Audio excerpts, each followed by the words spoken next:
¿Vivimos en una oligarquía? A ver, la pregunta suena un poco fuerte, ¿no? Casi como de otra época. Pero, ¿y si os digo que según las fuentes que vamos a analizar hoy, podría ser la descripción más exacta de nuestro presente? Hay una idea que casi todos damos por sentada, ¿verdad? Que vivimos en una democracia.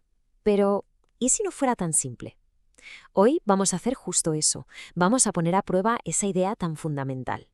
El análisis que vamos a ver nos pone, digamos, en medio de un tira y afloja. Por un lado está el ideal que todos conocemos, ¿no? La democracia, con esa promesa de igualdad ante la ley, de poder compartido, pero por el otro lo que la fuente describe como nuestra realidad, una oligarquía, o sea, el gobierno de unos pocos ricos, donde el poder se concentra y al final la riqueza es la que manda. Claro, para meternos de lleno en este debate, lo primero es poner las cartas sobre la mesa. ¿De qué hablamos exactamente cuando decimos oligarquía hoy en día? Y ojo que aquí no estamos hablando de los libros de historia. Según este análisis, la oligarquía es un sistema muy actual, donde el poder de verdad está en manos de un grupito muy reducido de personas.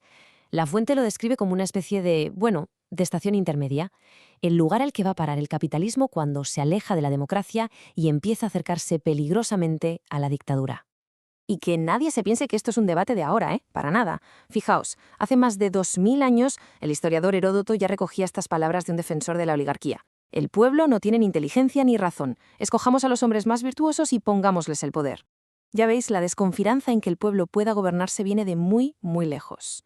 Vale, pero un sistema así no aparece de la nada, se construye.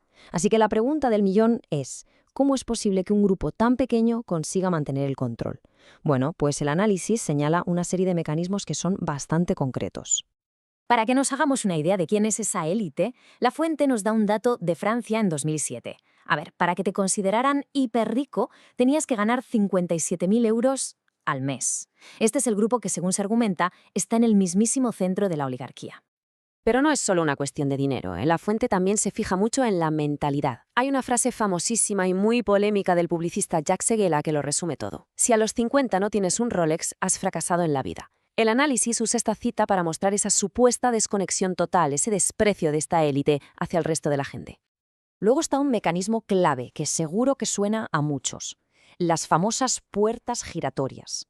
La cosa funciona así, es muy simple. Una persona tiene un cargo público muy alto y regula un sector, una industria.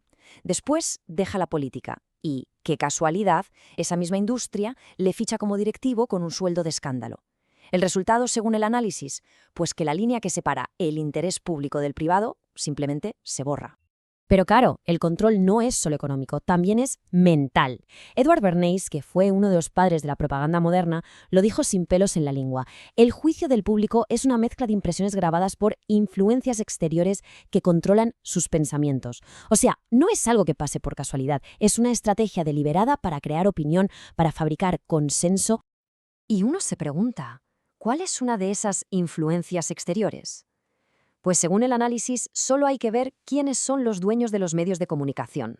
La inmensa mayoría de los principales canales de información, periódicos, televisiones, están en manos de los mismos grupos industriales y financieros que dominan la economía. La conclusión es bastante clara. La información que nos llega a todos ya ha pasado por su filtro. Y a partir de este punto, el análisis da un giro y eleva el debate a un nivel, digamos, existencial. Porque este sistema de poder no solo afecta a cómo nos organizamos como sociedad, sino que, según la fuente, está chocando de frente con los límites de nuestro propio planeta. La fuente, de hecho, sitúa a la crisis ecológica como el gran fenómeno de nuestro tiempo. La define como el momento decisivo en la historia de la humanidad, aquel en el que se encuentra con los límites de la biosfera. Vamos, que es el desafío definitivo, el que no podemos esquivar. Y para que entendamos la magnitud de esto, otra cifra. A ver, para que todo el planeta tuviera el nivel de vida que tenía Europa en 2007, la economía mundial tendría que multiplicarse por 6. El análisis aquí es rotundo, eso es sencillamente ecológicamente imposible. El planeta, vamos, no da para más. Y claro, esta crisis no nos afecta a todos de la misma manera, ni de lejos. Este gráfico de Francia es muy revelador. El 20% más rico de la población emite casi 3 veces más CO2 que el 20% más pobre.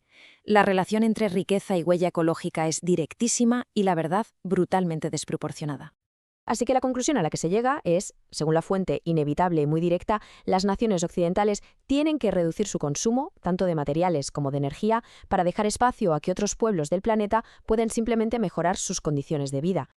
Claro, con un diagnóstico así la pregunta es casi obligada. ¿Y ahora qué? ¿Hay alguna salida? Pues el tramo final del análisis se centra justo en eso, en explorar qué caminos se podrían tomar para recuperar la democracia. Y parece que el primer paso es ser conscientes de una cosa. Según la fuente, la élite sabe perfectamente en qué bando juega. Nadie lo dijo más claro que el multimillonario Warren Buffett. Hay una lucha de clases, sí, pero es muy clase, la de los ricos, la que la ha iniciado y la estamos ganando. Más claro, imposible. Entonces, ¿cómo se le da la vuelta a esto? El texto se inspira en un modelo histórico muy concreto, el programa que hizo la resistencia francesa en 1944. Y la estrategia tiene varios frentes. Por un lado, recuperar el control de la información, con una prensa que sea de verdad libre del poder del dinero. Por otro, apartar a las grandes élites financieras de las decisiones económicas importantes. También devolver al control público los sectores clave como la energía o la banca.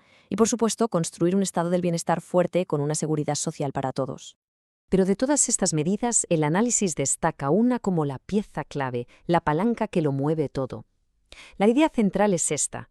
Si no hay una reducción drástica de las desigualdades, cualquier intento de volver a una democracia real es simplemente imposible. Pero claro, todo esto nos lleva a una última reflexión sobre el poder. A ver, ¿cómo es posible que una mayoría inmensa obedezca a una minoría tan pequeña? Pues un pensador del siglo XVI, Etienne de la Boétie, ya nos dio una pista en su discurso sobre la servidumbre voluntaria. Él decía, somos siervos porque lo aceptamos, o sea que el poder, en el fondo, se sostiene sobre nuestro consentimiento. Y con esa idea final es con la que nos deja este análisis. Es la pregunta definitiva que nos lanza para que reflexionemos. ¿Es nuestro propio consentimiento lo que, en el fondo, mantiene todo el sistema en pie? Una idea que, si fuera cierta, bueno, lo cambiaría absolutamente todo.